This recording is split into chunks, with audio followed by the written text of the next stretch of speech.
morning, all my friends out there in Facebook land. Today, we are going to be talking with a very special person here. The subject we're going to be discussing might be knowing inventory and market trends and how it's important for both buyers and sellers. And I'm here today being joined by the incomparable Matt Raciti. And before I introduce Matt to you, I just want to say that he is one of the reasons that the Keller Williams enjoys such an amazing reputation in the industry for having the best trained agents. So Matt is responsible and trains 40 different market centers with over 2,500 agents a year. So for those of you that are teachers out there that have a class of 20 to 30 people, let that sink in a little bit, 2,500 students. So Matt, I want to thank you for all you do.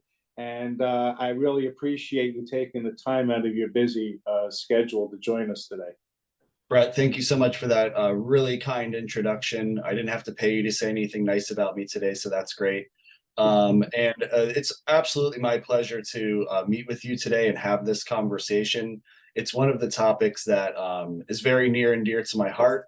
And as Keller Williams agents, we're always encouraged to be on the bleeding edge of what's happening in the real estate market, so that we can provide our clients and potential clients with the appropriate data so they can make the best decisions for their families. So I know there's a lot of misinformation out there right now.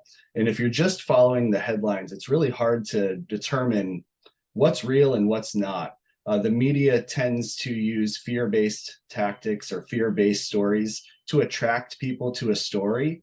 So I think it's important that we read past the headlines in most cases and actually read the articles, and also be able to see, read between the lines on some of these headlines as well. But if you can remember 6 months ago or 8 months ago, all of the headlines were multiple offers, there's nothing to buy, homes are like toilet paper, good luck finding a house. There's 75 cash offers on one property. And then fast forward just 6 months later, the headlines have completely pivoted to a completely different story, which is the sky is falling, get ready for a crash. So it's still doom and gloom. But I just want to say that in some cases 6 months ago, there were properties that weren't realizing multiple offers, and there was opportunities for buyers to go in and get a deal in some cases. And fast forward, there's a lot of inventory compared to a year ago, but we still have an inventory shortage overall. So the buyers that are under the impression that there's a lot of deals to be had out there and things like that, that may not be the reality. But what's the good news for buyers, the silver lining, is there's a lot more inventory than there was a year ago. You're not going to see these multiple offer situations where there's 30, 40, 50 buyers all interested in the same property on day one of it hitting the market. So we'll jump into some trend reports, and I'm going to be sharing my screen, sharing a tool which is called Trend Graphics, which is a tool that all of the Keller Williams agents in our organization have access to. And Brett, if any of your followers out there are interested in specific reports about their areas, these are reports that you'll be able to provide to them. So just quickly, I'm going to share my screen here. And what we're looking at is an overall graph of single family homes in Palm Beach County for the past 14 months. So these dark green lines are the homes that sold. The light green lines are the homes that are currently active on the market. And this red squiggly line are the pending sales. Now, the latest and greatest data is from last month. Of course, February is not over, so they haven't compiled the data for February. But when we look at last month in January, there was 3,700 homes on the market. And if you look just a year ago, there was only, just shy of 1,500 homes. So we have more than double the inventory on the market than there was just a year ago. When we look at closed sales are down significantly. The silver lining in this conversation is this pending sales data. We can see that there is, in the past month, there was a little resurgence in buyer confidence. And we can see pending sales start to creep up again. And no one has a crystal ball in this business, but what we do know is that when pending sales are up in January, closed sales should follow that same trend and be up over the next couple months, February and March. So I want to take just a moment to dig into some of the data that's here without getting too complicated. But this the first metric that I like to track is what's called months of inventory based upon closed sales. And as professional real estate agents, this is the metric that we track to determine whether a market is a seller's market, a neutral market, or a buyer's market. So anything less than 5 months of inventory is going to indicate a seller's market. 5 to 7 months is what we call a transitioning market or a neutral market or a balanced market. And anything greater than 7 puts us into buyer market territory. So you can see that for the past year plus, we've been in an extremely tight and aggressive seller's market. In about October last year, we started to see this shift in the market. And this is when all of the headlines started coming out that the market's going to crash and everyone was having PTSD from 2008. But what ended up happening is we got back to a more neutral market or a more balanced market. You can see here in January, we're sitting at 5.3 months of inventory. And keeping in mind, this is all price points. So this is any home from your teardown property in Palm Beach County, single family home, to your mega mansions on the beach. So we'll take a look at some other price points. And again, we know that real estate's very hyper local. So if you need any of this data, please reach out to Brett today and he'll get you a report for your area, for your zip code. There's a lot of different filters we can use to break this down to your specific situation. But let's just take a look at a couple of different price points. If we look at the first-time home buyer, which at this point is really defined as someone who's purchasing a home, let's say between $300,000 and $500,000. If we look at the data for that particular price point, we still see this uptick in pending sales. And when we take a look at the months of inventory, we're only at 2.9 months of inventory. So we're still in a seller's market. If you own a home in this particular price point in Palm Beach County, you still have the opportunity to get top dollar for your sale. And if you're a move-up buyer, you may very well be moving up into a softer market, perhaps a balanced market or even a buyer's market. Let's look at that move-up buyer here in Palm Beach County. They're selling that first-time home and they're now buying 500 to $1 million. I know that's a big price range, but just as an example, let's see how this changes a little bit. Still seeing this trend take place. So regardless of price point, we're still seeing buyer confidence has increased. There's more pending sales.